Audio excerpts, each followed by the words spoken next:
Hello and welcome to opening trap number 14. My name is Mauri and this is the Marshall trap. The trap is named after the American chess player Frank Marshall. Let's go to the chessboard over here. It's a trap that black does in the Petroff Defence, which are the moves e4, e5, knight f3, knight f6. So that's the starting position of the Petroff.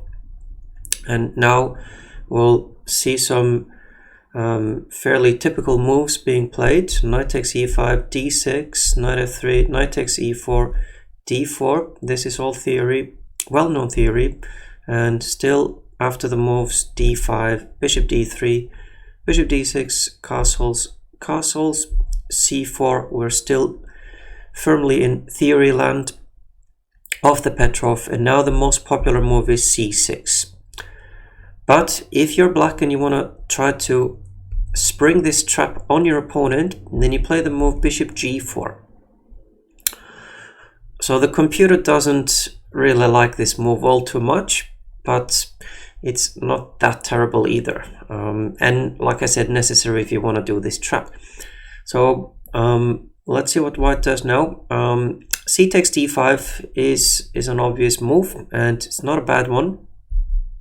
And after f5, black is hoping for the move rook to e1, which looks like a very logical move, but that is actually the mistake that will allow black to do this trap.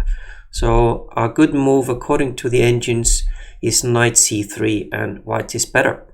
But let's see how the trap works after the move rook e1. So surprisingly now black has series of forced moves that will give him a good position and even a winning position. So let's see how that goes. What he starts with is the somewhat surprising move bishop takes h2, taking advantage of the fact that the knight on f3 is pinned, so that knight can't take without white losing the queen. So white basically has the choice of accepting this sacrifice or not, but if he doesn't, then he has just lost that pawn and his king is also that much weaker. So it doesn't make too much sense to reject this, but also accepting it will not bring any joy either, as we'll see.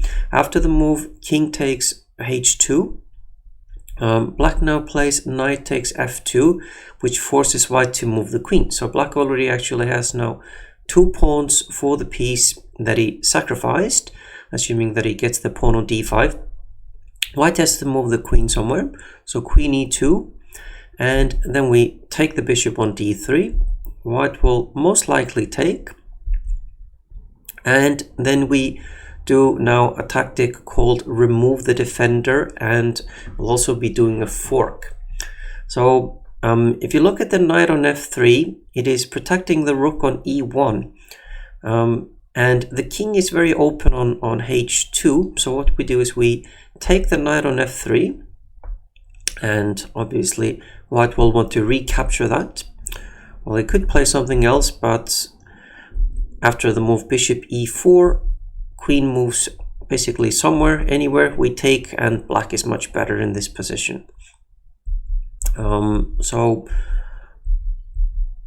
So in our main line, he takes the bishop, but now it runs into this fork queen h4.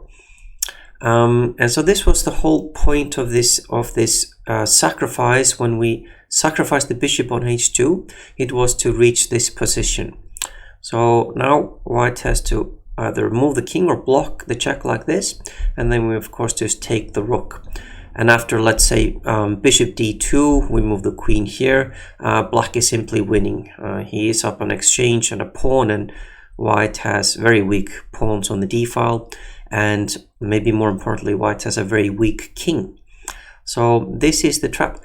But I want to, just before we end this, I want to show you what happened in the game played by Frank Marshall himself. So in this position here, black is hoping for the move rook e1. Remember, white is actually better after knight c3, but after rook e1, then we take on h2, and if king takes, we go knight takes f2, queen e2 for example, and we take the bishop. So we just looked at what happened after queen takes knight, then we take the knight on f3, and then we give that check on h4. In the game between Janowski as whites and Marshall himself as black in the year 1912, Janowski actually played something else. He didn't take the knight on d3. What he did instead was he played the move queen e6 check. And after king h8, bishop g5, Marshall forced the trade of queens with the move queen d6 check. And after queen takes queen, c takes d6, rook e7, Marshall played f4, and after knight c3, knight d7, he eventually won, because he is already better here, and it took him 35 moves in total to win this game. So that is the Marshall trap. I hope you enjoyed it, and I thank you for watching, and I'll see you in the next video. Bye bye.